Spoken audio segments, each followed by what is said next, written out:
welcome everyone to Wednesday evening with the Clear Mountain Monastery over on Zoom. So we are very happy to have Santikaro joining us this evening. Santikaro, thanks so much for joining us. You're welcome. Thanks for inviting me.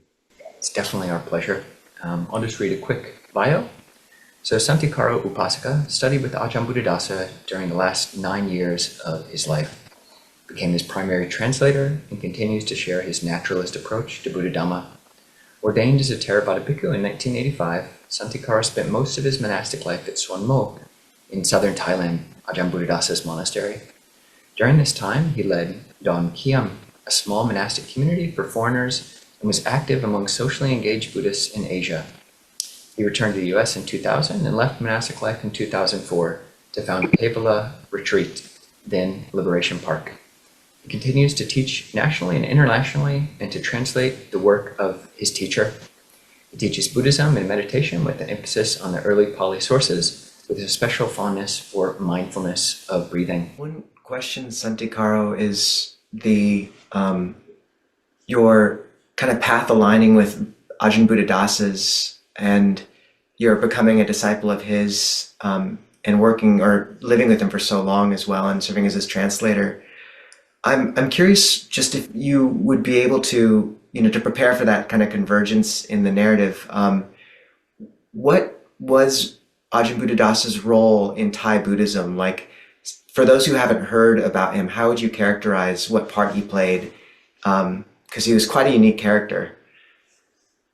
So I've tried to write about this. Let's see what I can remember. First of all, he was the major figure for a few decades to publicly question the power of the Visuddhimagga and commentaries. Most of Theravada Buddhism, I would say, has adhered more to the Visuddhimagga than the suttas. Of course, there's a lot of variety. Ajahn Buddhadasa was the first monk of impeccable conduct, which was important. At one point later, a supreme patriarch who wasn't the most ethically pure of those two hold that position, tried to have Ajahn Buddhadasa arrested. And he hadn't done anything wrong except irritate some senior monks by translating from the Pali passages, mostly in the Anguttara Nikaya, of how monks should not behave. Unfortunately, there were monks in big, wealthy Bangkok monasteries behaving like that. And that did not ingratiate Ajahn Buddhadasa to them. On the other hand, when he started out with Suan Mokkh, intentionally flunking his Pali studies, he passed the third level, which is the first exam, with the highest scores. The next year, he flunked out intentionally because the demand was you parrot back not Dhamma understanding, but rote memorization from the Pali schools, which he did not go to. He had a private tutor who was the friend of one of his uncles who'd been a monk in Bangkok for a long time. So he left and started Suan Mokkh back on the outskirts of the small town where he grew up.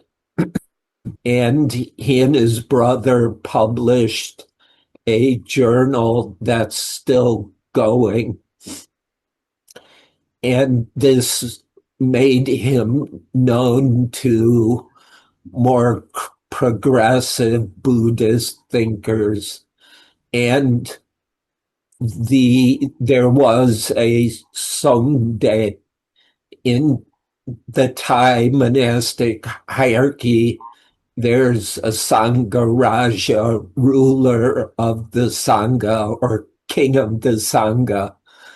And then there are Songde, which is a Khmer word meaning prince. One of them was the acting Sangha Raja, and he took a liking to Ajahn Buddhadasa. And this is not well known. A number of things that Ajahn Buddhadasa critiqued in the official Thai Buddhism of that time. This was, say, 32 into the World War II years. Some of those things he discussed with this Songde. And this, I wish I could remember his proper title, but he protected Ajahn Buddhadasa as well. One reason Ajahn Buddhadasa could raise critical questions was because he had support in high levels of the Sangha and in the government civil service. The Minister of Justice for a long, long time was a close student of his, and there were others. Yeah, I appreciate that backstory. One of the things I was happy to learn as we were studying up for this interview was you translate Ajahn Buddhadasa actually talking about the Visuddhimagga and saying that 95% of it is useful, but 5% should be thrown away. And I found that helpful because I think a lot of Westerners do have a lot of kinship or a lot of immediate affinity with Ajahn Buddhadasa because he had this, willingness to go against what is perceived dogma. But he also had the wisdom to see where other wisdom lies. A lot of Westerners, when they read Buddhaghosa or the Visuddhimagga, Path of Purification, they'll just throw out all of the commentaries. So I was happy to see that Buddhaghosa actually saw that 95% of it or so was useful. I'm curious, just one way that people might know Buddhadasa is through the book that I mentioned, Mindfulness with Breathing, which you translated. And I'm curious if you could just elaborate Ajahn Buddhadasa's way of teaching mindfulness of breathing. What ways were unique to him? Oh, unique. It's a little hard for me to say because I'm not as well informed in other styles. But first of all, he stressed the sutta. Often mindfulness of breathing is just focusing on the nose or the Puto mantra while breathing in and out, which that stuff's fine, but that's not actually the Buddha's teaching. In the suttas, anapanasati is presented as having 16 trainings, and this schema appears numerous times. And so, although it probably went through editing as the suttas were orally transmitted and written down, there's enough consistency. Also with the Chinese version, differences, but not major. So that was important. Shambhala Publications has recently been publishing books about what some scholars call the ancient meditation that was common in Southeast Asia 3-4 centuries ago. And some of that's more reminiscent of Tibetan practice. Kamatam Boran, written Yep, about by Kate Crosby, Esoteric Theravada. Yeah.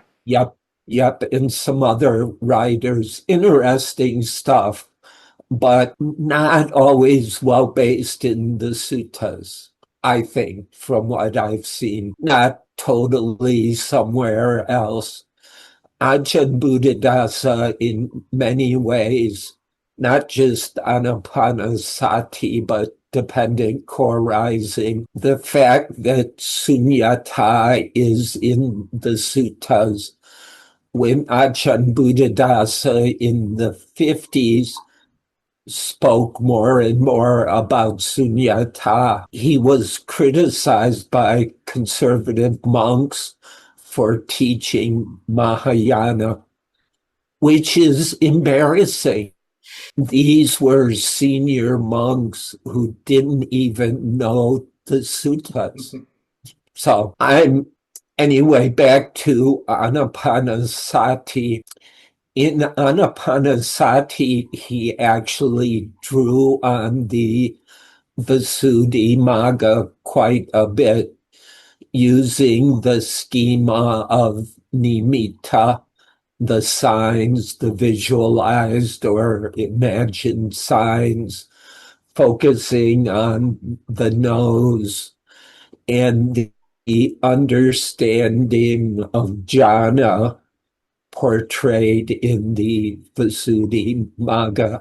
He himself, I believe, had rather easy access to jhana. He had surgery without anesthesiology, a ruptured appendix, and he lived with the pain for 24 hours. They flew him to Bangkok, emergency operation, no painkillers. Was that by choice? I think so. Some of these things I discussed with him, but 30, 40 years ago, my memory, I've had chemo twice. Sometimes my memory's a bit fuzzy. But also, and this wasn't just mindfulness with breathing, he felt this is the Buddhist teaching. All sincere Buddhists should be exposed to it, whether they want to study and practice, that's their choice.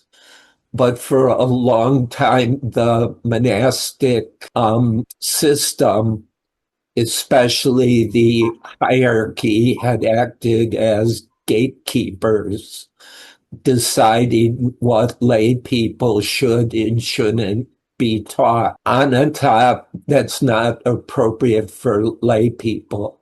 Lay people need dana and sila and maybe a little shamatha meditation. Ajahn Buddhadasa didn't agree with that and felt to be a servant of the Buddha, which was the name he took, meant doing what he could to familiarize people with the Buddha's actual teaching.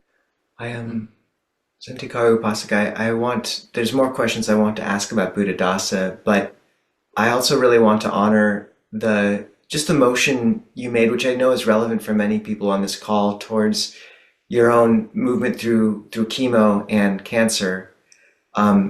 This conversation for me perches between something I'm fascinated in, which is the life of Buddhadasa and your teachings as well, but also I want this to be, at the same time touching on these very practical elements.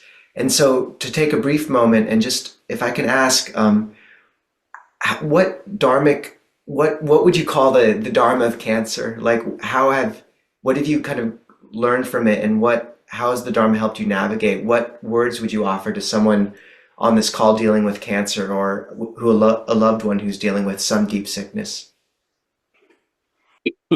Um, these are things I prefer to talk for an hour about, but I'll try a few highlights. The first go round with lymphoma, aggressive lymphoma, was 15 years. And I learned gratitude. I have a highly critical personality. I've had my social critiques, including of the medical system, and it kept me alive. When treatment began, the tumor was the size of a rugby ball, not a football, big.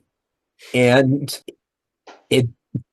treatment messed me up pretty bad, but the chemo killed the tumor really fast. And then the whole business was recovering from the chemo. Anyway, I remember walking the hallways at the Mayo Clinic with my pole of chemo bags. I also had a catheter hanging from it. One of the chemo drugs was a steroid, so during the 4 or 5 days of round-the-clock chemo, I didn't sleep much. I did lots of walking up and down the hallways. Lymphoma patients to the left, leukemia patients to the right, many of them from rural Midwest. Turns out there's a high incidence of lymphoma among farmers. There's a suspected link with pesticides. Anyway, I saw these people in hallways, and nobody told me survival rates, but it was probably under a third, maybe less. And so I alternated between metta, karuna towards my fellow inmates and the staff. It's not easy working on a cancer ward, and people coding and those things, and just the noise and the chemicals.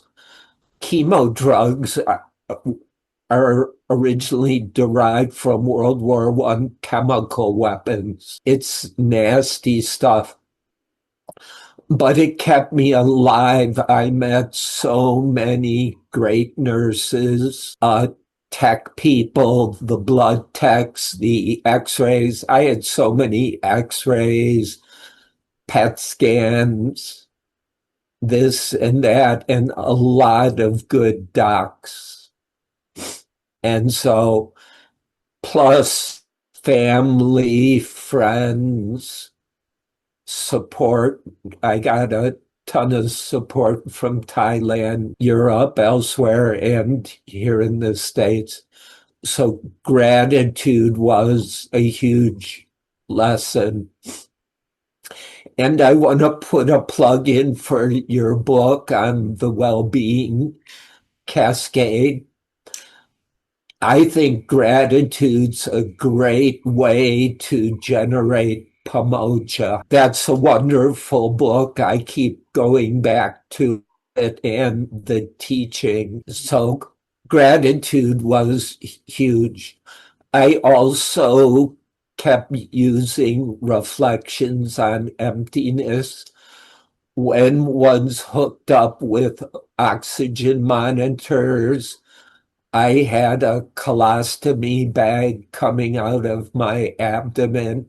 I'll skip the details. The various tubes going in and out, kept alive by the medical industrial complex insurance from my wife's hospice agency where she worked at the time. Without the insurance, nobody would have paid for this and probably would have died long ago. Anyway, fascinating reflections on emptiness. Where do I begin and other end when there are these chemo bags coming in, going to the landfill with all the other stuff coming from factories, shipping? So that's also what Thich Nhat Hanh calls interbeing. So these were important reflections every day. Meditation, not so good. My levels of fatigue, it was hard to sit up. 2 years ago, I was in much better shape, so much more able to meditate, walk a lot, practice Qigong, and so on. I'm reluctant to give specific advice for others. I've been asked too many times. I feel it depends on each individual. When one is really sick, the mind may not be clear, especially with the drugs, the fatigue levels. It's really important to talk with someone to find out what their background is and what they're able to engage with. Santikaro, thank you so much for sharing such an intimate part of your life. I'm curious, are you still there? There's an icon instead of... It's a good icon. But... That's nice. All right, still there, great. I'm curious. It makes me think about, in 1997, you edited a book called Entering the Realm of Reality. You edited and you wrote an article for that, which is called The Four Noble Truths of Dhammic Socialism, where you kind of introduce this idea of social dukkha and the causes of social dukkha, the cessation of social dukkha and the path leading to the cessation of social dukkha, which is fascinating. And you've already touched on it a bit. Since even before you ordained, your consideration of problems in the world, you're joining Peace Corps, just your mistrust of the medical industrial complex, all of these other larger systemic problems. And what's kind of fascinating, one, I would like you to, if you were willing to, just lay out what is Dhammic Socialism? What are the Four Noble Truths of Dhammic Socialism? And how does that interact with the traditional Four Noble Truths of just personal suffering, especially when you're suffering yourself, going through the dukkha of having cancer? Did one cancel out the other? Did you start paying more attention to the more traditional Four Noble Truths, or was the social Four Noble Truths there as well? Back when that was first a talk and then expanded into an article, parts of it grew out of my involvement with the international network of engaged Buddhists, in which Sulaksi Viraksha was a major figure. He and others were talking about greed as a social force, anger and hatred as social forces, delusion as social forces, and systems created like the military, despite the propaganda, is to a large extent an expression of hatred. We see that blatantly nowadays, often serving greed and delusions of grandeur and world conquest and whatever crazy stuff's going on in some people. So there was this idea of structural suffering, the hardship, the pain that people experience, not always because of their personal actions. So balancing a notion of karma, which is traditionally emphasizing individuals, which was appropriate in agrarian village cultures, but so much of what we deal with is coming out of social systems and structures which have heavy doses of greed, hatred, delusion. So the perspective on dukkha and the origins of dukkha were just taking straightforward Dhamma and saying, hey, it plays out collectively, socially. Nationalism often becomes toxic because it becomes collective egoism, or we see certain movements where people work themselves up together into delusions, resentment, rage. And if there's truth to that, then the perspective may be the path is not just individual. I should also comment that this sounds differently in Asia than in the modern West, especially America. Our culture has been so indoctrinated to individualism, especially since the years of Ronald Reagan and Bill Clinton.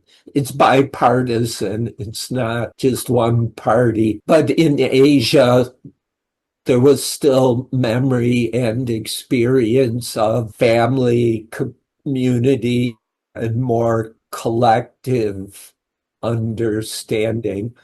So this was being called socially engaged Buddhism. Thich Nhat Hanh and his friends back in the 60s coined the term engaged Buddhism. But then it got watered down, so we stressed it means socially engaged, not just engaging with your meditation practice or whatever. Ajahn Buddhadasa had coined the term Dhammic Socialism. U in Burma had spoke of Buddhist socialism. This was going on back then when Southeast Asia was caught between the West and, that is, the capitalist West and the Soviet bloc, back when Soviet or USSR and China were close allies. And so one of the approaches, for example, in Ajahn Buddhadasa was to propose, and this was a shocker. He said, if you actually read the teachings, Buddhism is a lot more socialist than capitalist.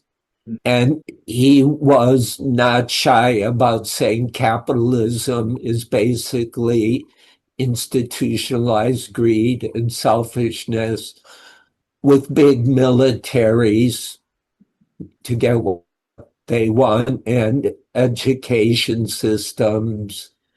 He called them stump-tailed dog education. This was a theme of his for years. A dog without a tail, so it's incomplete. It only teaches basic knowledge and job skills without actually developing character, which is the ancient Roman idea of education.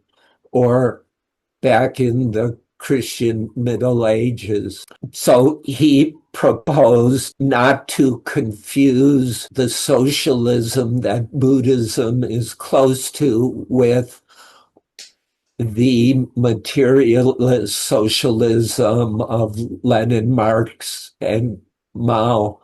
By the way, he read Marx until it was dangerous to have those books, and a student of his took them away. Back in the 60s, I have friends who they burned their herbal medicine manuals because herbal medicine was being characterized as communist.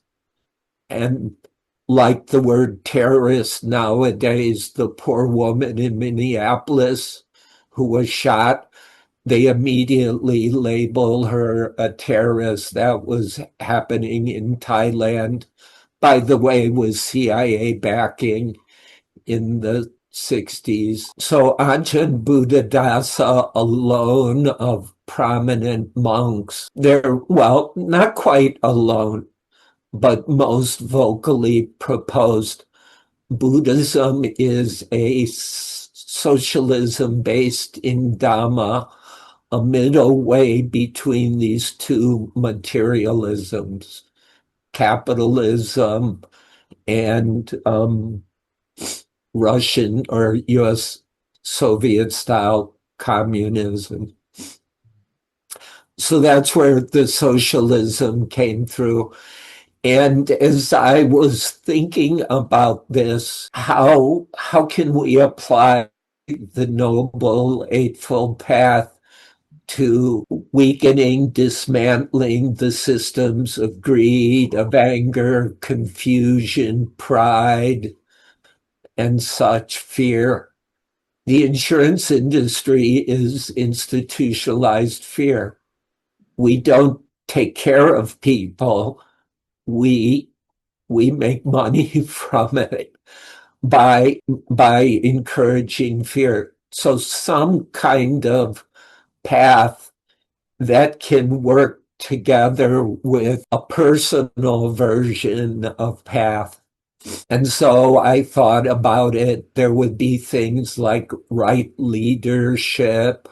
How does mindfulness function in groups, communities? Right effort or right industry. Santikaro, I've got the list here. It's 12, the Noble 12-fold social path. You have right religion, right education, right leadership, right organization or government, right communication, right culture, right sexuality or family, right economics, right ecology, right play, right monitoring, and right sangha or solidarity. A really interesting list. Yeah. And whatever I put together in that came about through all kinds sharing of conferences of the International Network of Engaged Buddhists. We had students from the Burmese border. That mess is still going. We had Buddhists from the Chittagong Hill Tracts, people from Japan, Malaysia, Indonesia, Laos, Cambodians from the refugee camps. Plus, I was also involved in the Asian Cultural Forum on Development, which was interreligious. And so similar conversations with Muslims, Hindus, Christians, and indigenous peoples such as the Maori. Thank you for... So I was more putting together using my appreciation for the core teaching of the Four Noble Truths, and how can we use that to understand what engaged Buddhists were discussing for working for societies that are compassionate, just, and nonviolent. In terms of kind of articulating this 12-fold kind of path for social well-being and harmony, I find that a lot of what people seem to still really hunger for is a sense of nourishment and joy in their just daily life to offset the kind of alarm they feel at seeing external conditions falling apart, as they do in samsara. And I'm curious, what kind of advice would you have for people in terms of bringing forth in their daily life wholesome, bright qualities to counterbalance the kind of negative impressions that they do get when they begin to step into the world in an engaged way, or look at a scene they see is really quite problematic? How do you see, like, what paths to Pamoja have been sustaining for you in the midst of cancer and everything else? I'll still say gratitude. For me, I'm fortunate to live on a beautiful property, a small valley with great beauty. Paying attention to the trees, the deer. Plus, we have some horses, and our baby horse is so cute. We have cats as well. There are plenty of ways to access beauty. When I was a more rigid monk, I was prone to rigidity way before I became a monk. So it's not the monkhood's fault. But I was concerned that appreciation for natural beauty was somehow clinging to sense pleasures. But then I started to realize nowhere in the suttas is that ever censored. And in the Thera and Therigatha, there are lines about natural beauty nurturing Dhamma. So that's a plug for wholesome beauty, wholesome fun.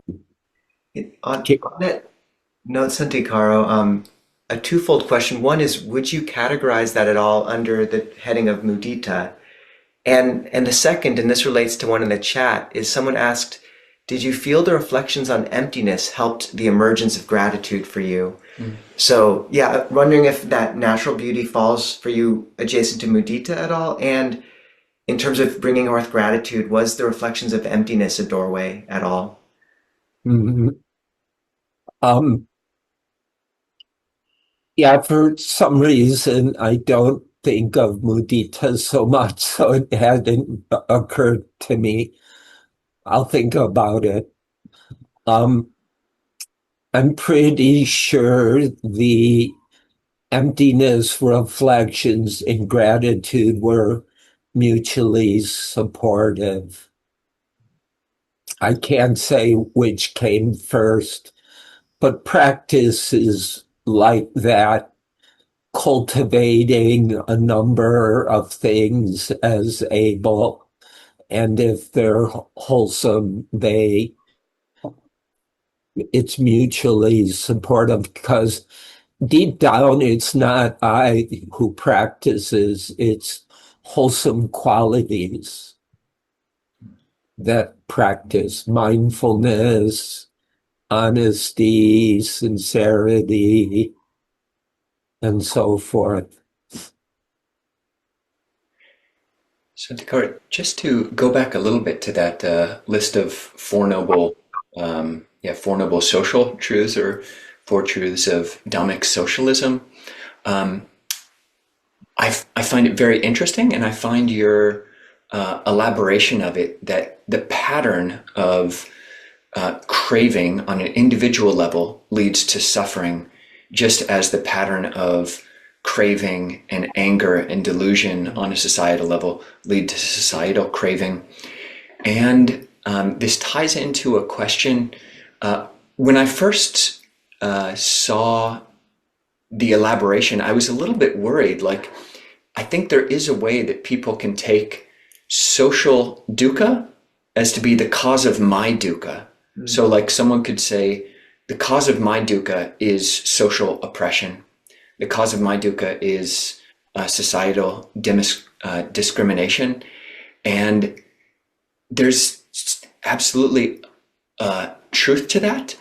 And it seems like on the level of personal, the problem with that view is that it can kind of reinforce anger.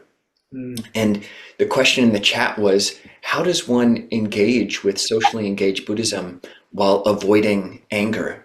How do you avoid positing my dukkha onto other people and bigger societal forces? For me, you learn to not separate the two. I've heard it so many times, and it's an old trope in Buddhism. There's the world, there's the monastery. And for certain reasons, it's convenient to make the distinction, but then these become rigid. The monasteries, every monastery I've been in has plenty of worldly stuff. And transcendence or freedom can happen anywhere. So it's important not to get locked in these dichotomies. There was a point where I realized how often we think of suffering as my suffering. I started leading 10-day retreats, the end of my first year as a bhikkhu. So I had a lot of experience figuring out how to lead retreats when my own practice was still up and down. It still is, but I don't worry about it anymore. The assumption is suffering means my suffering. What happens when we shift the interest from my suffering to just suffering? The first noble truth does not say, I have suffering. It says there is dukkha. And is suffering even the best translation of dukkha? Ajahn Buddhadasa didn't think so. But that's another day's conversation. But it's more suffering when it's my suffering. So, and then as soon as there's the shift to suffering, as life keeps changing hour to hour, we meet people, have experiences, do things. The first noble truth is about whatever suffering happens. Too often we get into our abstract ideas about it. The first noble truth just pointing to suffering keeps happening. And it's not necessary to add the labels, my suffering, your suffering, their suffering.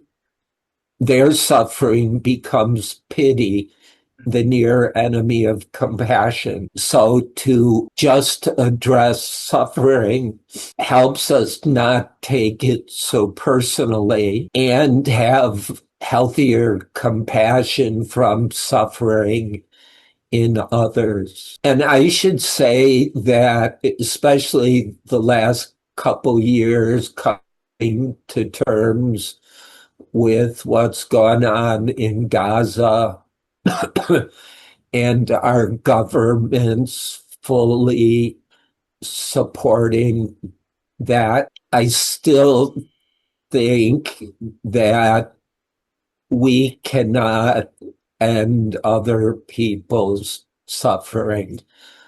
I think engaged Buddhists need to be clear about that. Ultimately, to help others with their suffering, we need to deal with our own without making big separations between the two.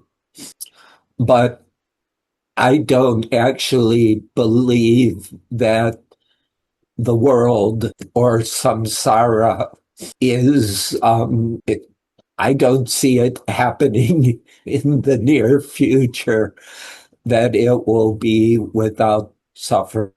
So how do we live with all the suffering going on and attend to it wherever we can?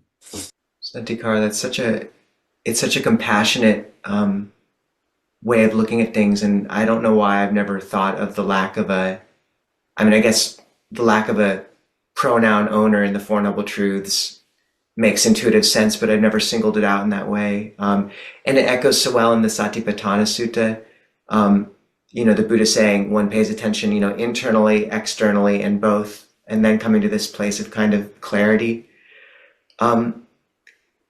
We might want to move soon to a more kind of intimate Zoom format, but just one question I had before ending from the audience, which I feel like is kind of a great little thing that I didn't want to leave, is what have the horses taught you?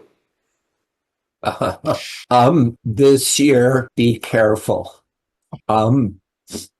Earlier in the year, I was have different horse issues because some overeat, and at times of the year the pasture's a problem. We have lots of apple trees, and if horses gorge on apples, they develop hoof problems called foundering, which is very dangerous. So we were moving things around. I was trying to move our two geldings, partly male horses. They've still got enough male to be more aggressive than the mares. And one of them spooked. He's a real sweetheart of a horse, but he's a bit excitable. He spooked and bolted. And then the older horse, who's kind of his uncle, not biologically, they're not related, got excited by the other horse, and he reared up and kicked. And I was right by him, so he kicked my right arm, fortunately not something.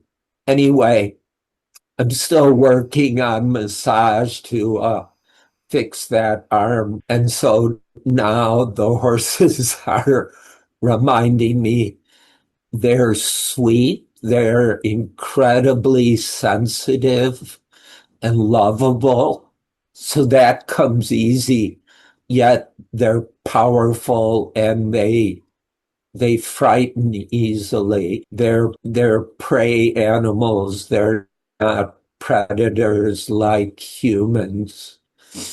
Yes, Santikaro, maybe just one last question in this recorded session, just on the theme of animals and beings living in fear, coming to saṃsāra and thinking about one of the other ways that Lumpur Buddhadasa is well known amongst Westerners, in addition to his social engagement and teachings on social engagement, is that some Western Buddhists or non-Buddhists will know Buddhadasa as a proto-secularist.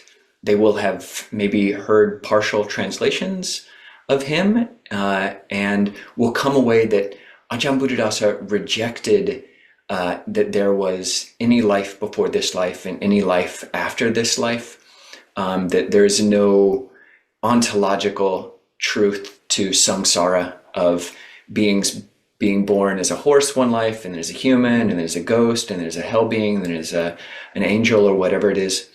Buddhadasa rejected that. And I did a deep, being able to speak and listen and understand Thai. It seems much more nuanced than that. Listen to a talk called Chatni, Chatna, This Life and Next Life.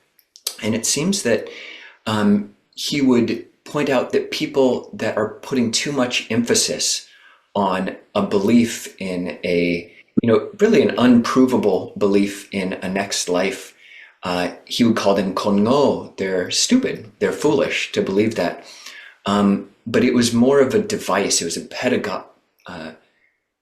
pedagogical? Yeah, it was like a teaching tool versus a statement about truth, and that he didn't come down one way or the other saying that actually there is no next life or a past life. And I'm curious if that was your experience, and that he might even call someone who emphasized and said that it's absolutely true that there's no next life, that person is also kongo, that's also a foolish belief. What is your take on Buddhadasa and belief in the ontological existence of samsara? Right. So affirming the traditional ideas, beliefs about rebirth, reincarnation, transmigration, etc. He didn't have much energy for affirming that, nor did he need to, because it was so well established. And in the vast majority of Thai monasteries, they keep promoting it. So he didn't feel he had to reinforce what others were already doing.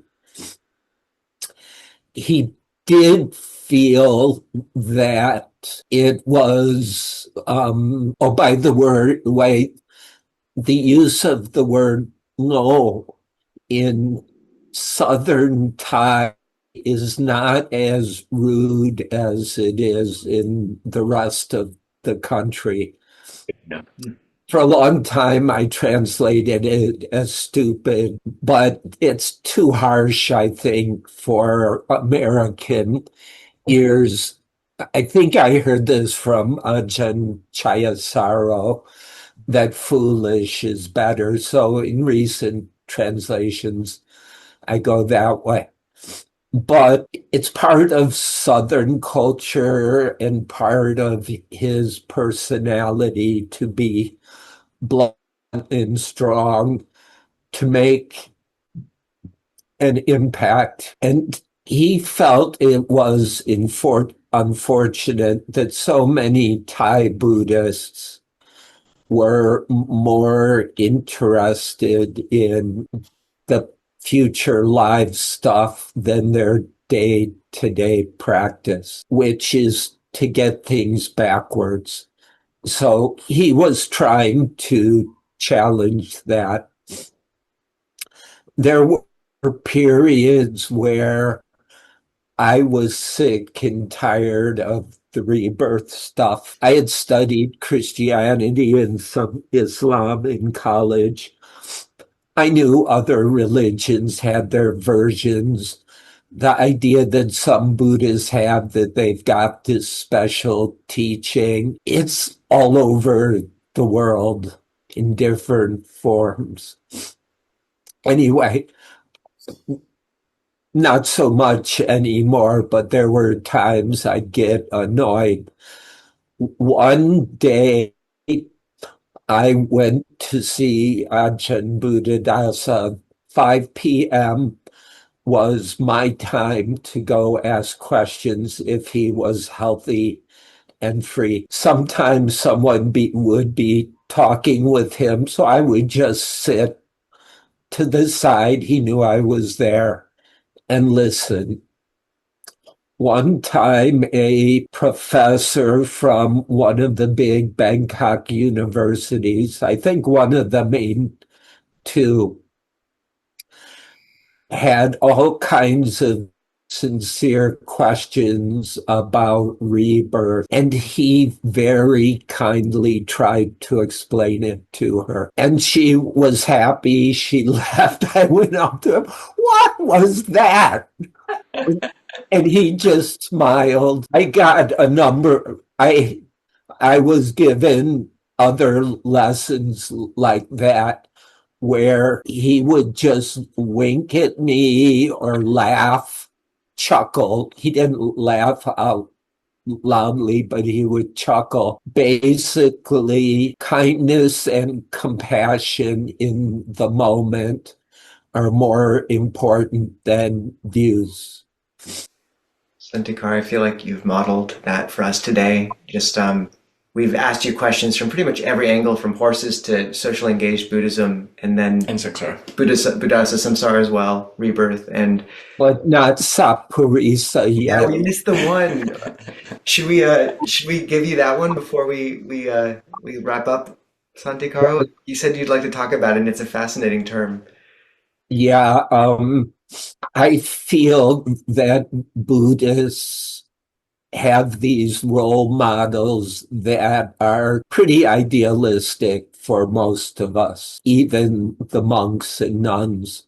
Buddhas, Arahant, maybe stream enterers, but that usually gets framed by these teachings that make it kind of mechanistic, and you get to a stage which I think has problems, or at least drawbacks. I forget what jogged my memory, but I thought of sappurisa in Thai Sata Buru. And so I started looking it up.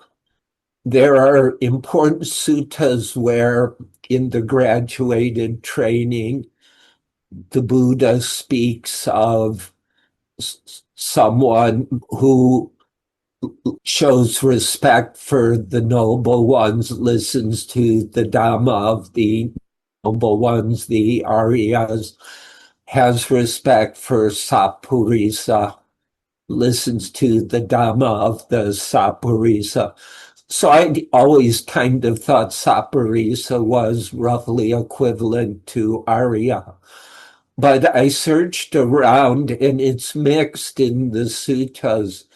There are suttas where the context is mainly a group of monks, which of course many of the suttas are. But others, sappurisa implies lay people as well.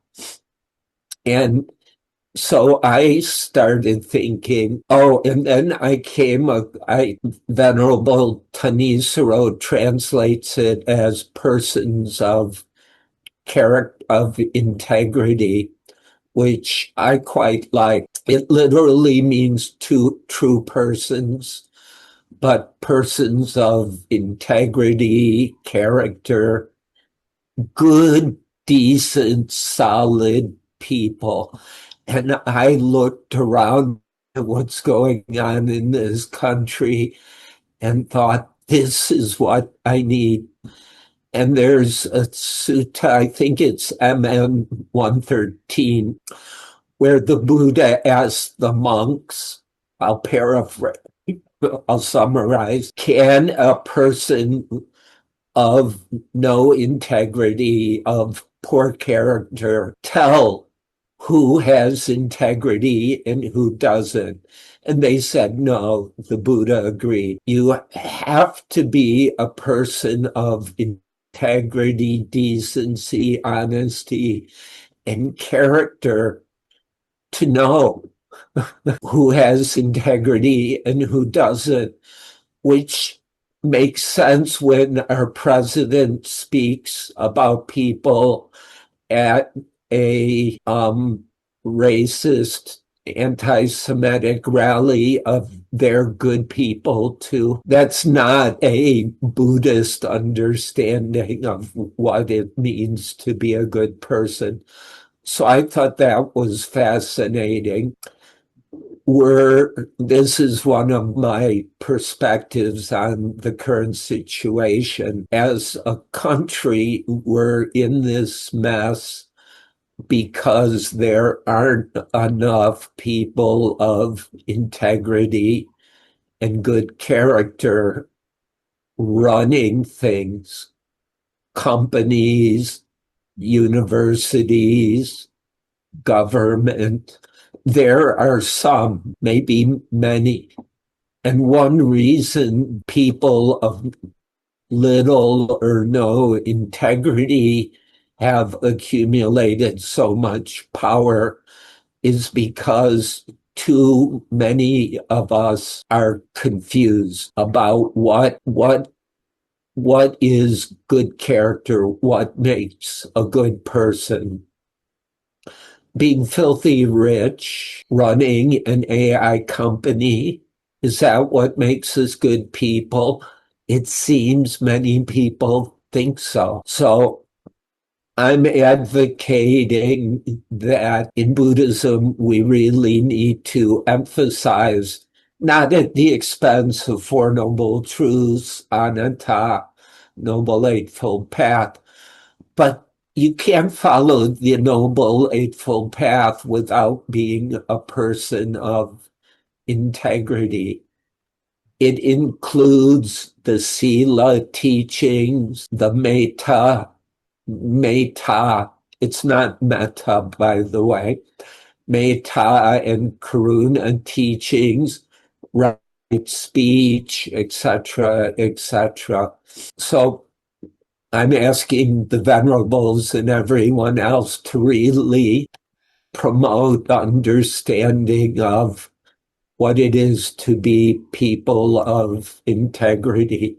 And I think this is what our sanghas, this is an important task for our sanghas, not just meditation or learning the suttas.